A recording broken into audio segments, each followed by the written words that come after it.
and it is day 177 of the second Trump administration. And tonight, new inflation numbers are confirming what many economists have predicted, that Trump's tariffs would drive prices higher and higher. U.S. inflation accelerated in the month of June, according to the latest report, with the consumer price index rising 2.7% from a year earlier. The biggest driver, housing costs. But food and gas prices also rose.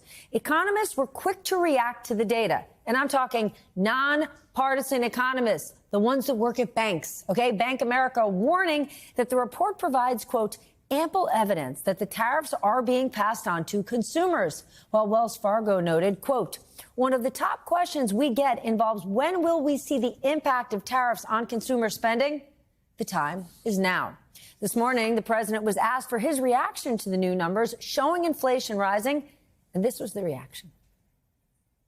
Very slight. Essentially, they were exactly as anticipated. Very low inflation.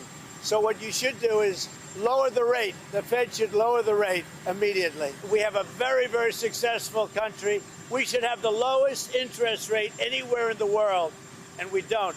Jerome Powell has done a terrible job, and frankly, I don't think he could do a worse job. He's called everything wrong. And let's be clear, Jerome Powell has said he would have lowered rates already had it not been for the tariffs. Treasury Secretary Scott Bessent also weighed in, revealing a, quote, formal process is now underway to find a nominee to replace Powell when his term as Fed chair ends in May 2026. Meanwhile, the president has announced a new preliminary trade deal with Indonesia. The U.S. will impose a 19% tariff. Jakarta has yet to confirm that deal. All right, let's bring in our leadoff panel. And you know we got to start with Money, Power, Politics tonight. Natasha Stern joins us, former Treasury official and Yale Law professor. Justin Wolfers, professor of economics and public policy at the University of Michigan. And John Allen, senior national politics reporter for NBC. Justin, we're going to get to the Fed chair in a minute, but let's start with just your take on these numbers. Look, actually not quite that bad. It's pretty much a continuation of, we had very high inflation during the pandemic. Inflation came down to pretty close to being good, so around about 3%. And what's hard is getting that last little bit down to 2%. I really think of today's number as being not surprisingly terrible and not surprisingly wonderful.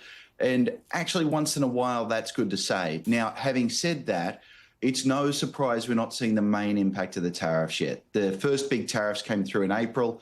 It takes ships a month to get from China to the US, and those tariffs didn't apply to the ships that were already on their way. It takes a few weeks for stuff to get out of customs. So by now, the very first of those items now are going to be in the stock rooms of a few companies, although they did stock up in advance. So if you haven't seen big tariff effects yet, you're going to see them sometime soon. And let's talk about that, because the Yale Budget Lab has estimated that Americans will face an overall average tariff rate of more than 18%. If the August 1st tariffs go into effect, that rises to more than 20%, the highest we have seen in more than a century. Natasha, where are we going to see these price hikes? And you know what's interesting is I kind of agree with what some of the economists that you started quoting at the beginning, Stephanie, were saying. You are actually starting to see it in the data. It's when you start to unpack the data and you look at the fact that consumer electronics prices are ticking up. If you look at the fact that this category of goods called household furnishings, that includes furniture, it includes goods that are home goods, those prices are rising already substantially. And so what I think is also important to note is that this inflation print tells us that basically however you want to cut inflation, if you want to look at core inflation, if you want to exclude shelter, if you want to include shelter, exclude used cars, include used cars, essentially on every metric, the 1 month number is higher than the 3 month number. And what that means is we are starting to see these price effects, and we're going to continue to see them in the months ahead. Justin, the Wall Street Journal reports that in June alone, the Treasury collected $27 billion in customs revenue. That is up $20 billion from a year earlier. The White House and others are going to see that number as a big win. Can you explain to us what's really going on? Yeah, like this, I love this. It's a favorite MAGA talking point right now. They've just discovered that if you impose a tax on people, it raises tax revenue. Very interesting fact. A tariff is a tax. It's a tax on Americans. There's no dispute about that. If you impose high taxes, you'll get a lot of tax revenue. The real question is this a tax that is equitable? Well, no, this is a tax that's going to be paid by working and middle-class Americans more than the rich. Is this a tax that's efficient? No, it's going to distort all sorts of things. And is this a tax that's in Americans' best interests? Well, when I look at the new special Brazil insurrectionist defense fund that we're paying for, no, I don't think that's in America's best interests either. John, the president ran on bringing prices down, certainly not driving them up. He said he was going to bring down prices on day one. A couple months after, he talked to our colleague, Kristen Welker. He said, well, it's a little more complicated than that. Doesn't happen overnight, but they're not going down overnight. As the months tick on, they're going up. How's he going to spin this? Hope we don't notice?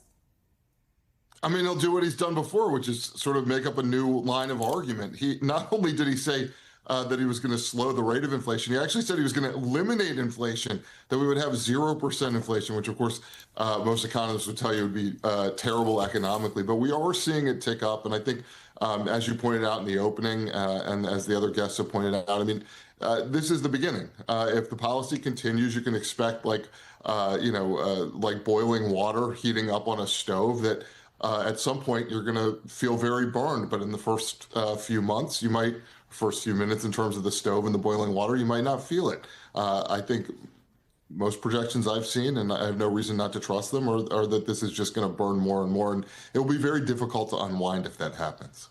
All right, just a new topic. Let's talk about Jay Powell. Because J.P. Morgan CEO Jamie Dimon actually defended Jay Powell against the president's attacks, saying, quote, the independence of the Fed is absolutely critical, and playing around with the Fed can have adverse consequences, the absolute opposite of what you might be hoping for. It is very rare for a CEO, especially one of Jamie Dimon's level, especially Jamie Dimon himself, somebody whose name has been tossed around for Treasury Secretary before. What is your take on him doing that? Almost sounds like he's giving a warning to the White House, but careful what you wish for. I think he is quite literally speaking on behalf of Wall Street. Look, the one thing Wall Street wants, and in fact our economy wants, is financial stability.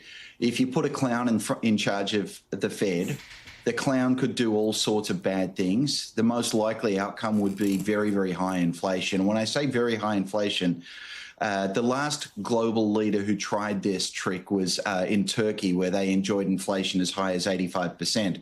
That would wipe out American financial markets and possibly cause all sorts of ructions that will make 2008 seem like a pleasant dream by comparison. So, if you appoint someone who knows what they're doing, everything's going to be all right. Remember, though, at the end of the last Trump administration, he tried to appoint literal charlatans, clowns, Judy Shelton, Stephen Moore. These are people who, even when they try and play economist on TV, they still end up looking awfully silly because they forget which way demand curves slope and which way demand curves and which way supply curves go. So he has shown he is willing to meddle with a very, very important economic institution.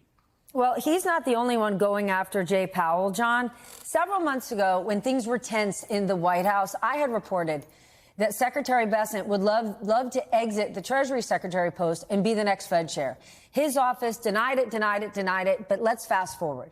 You now have Scott Bessent going after, criticizing Jay Powell. You have Kevin Hassett criticizing Jay Powell, leaving out the fact that Scott Bessent may be the one looking to take Jay Powell's seat, or Kevin Hassett could take Jay Powell's seat, or Kevin Hassett could take Scott Bessent's seat if Bessent becomes the Fed chair. Does anyone realize that these people in the White House who are criticizing the Fed chair might just want his job? Welcome to the viper's nest of a Trump White House. We've seen this before. And Trump loves nothing more than to, release the asps, in the same container. You've seen him do that certainly with Bessent and Lutnick, who, disdain each other and end up sitting next to each other at cabinet meetings. I think President Trump certainly knows, where Scott Bessent wants to land. And I think he enjoys pulling those strings and getting Bessent to make the argument against Powell. I mean, look, Wall Street is warning in the nicest possible terms, that in Dimon's terms, basically, that you need to preserve the independence of the Fed. And as Justin was just saying, I mean, if you start playing around with interest rates for short-term sugar highs, you really risk destabilizing the economy.